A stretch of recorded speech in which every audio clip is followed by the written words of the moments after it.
Bonjour à tous, une vidéo sur les angles qui commence par une situation que vous devez reconnaître maintenant, deux droites, une sécante, et je vais m'intéresser particulièrement à ces deux angles qu'on appelle alterne-interne.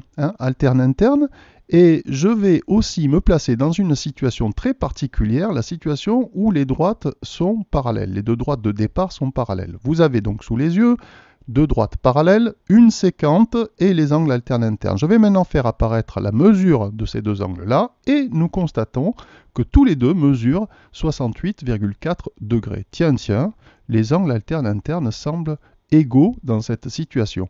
Alors je vais déplacer un tout petit peu la sécante pour voir si dans ce que nous avons sous les yeux, en tout cas, les angles semblent toujours égaux. Effectivement, les angles alternes internes semblent toujours égaux. Eh bien, c'est un cas général, c'est une propriété que nous écrirons dans le cahier de cours. Alors, je vous la laisse deviner. C'est une propriété sous forme d'un si alors. Que diriez-vous?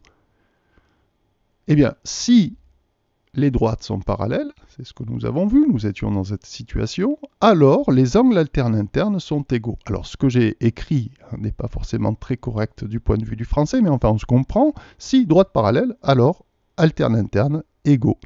Eh bien c'est une propriété que l'on va appeler P1 pour notre cours, et que nous aurons à utiliser parfois dans les exercices.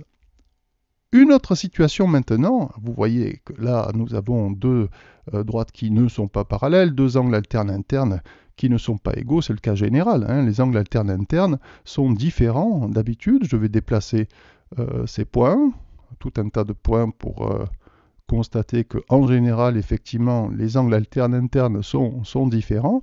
Mais je vais essayer de les rendre égaux. Je vais déplacer par exemple ce point et essayer de faire en sorte que les angles alternes internes soient égaux. Alors en me rapprochant de 82,4, j'en suis à 81, 82,4. Bien, les angles alternes internes sont maintenant égaux.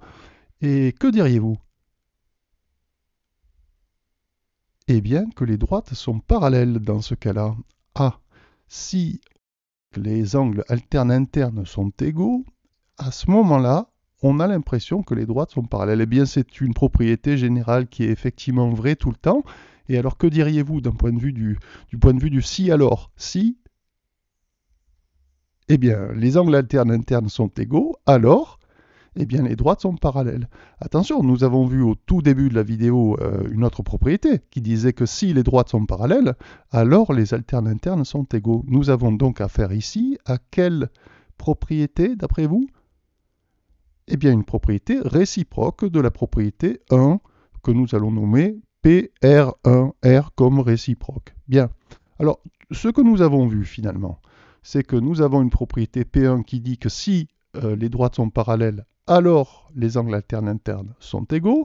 Une propriété PR1 qui va dire, c'est la réciproque, si les angles alternes internes sont égaux, alors les droites sont parallèles. Mais en réalité, cette vidéo, j'aurais très bien pu la faire aussi en choisissant des angles correspondants et pas alternes internes. Et nous aurions eu finalement une propriété que j'appellerais P2. Si les droites sont parallèles, alors les correspondants sont égaux, et une propriété réciproque, PR2, si les correspondants sont égaux, alors les droites sont parallèles.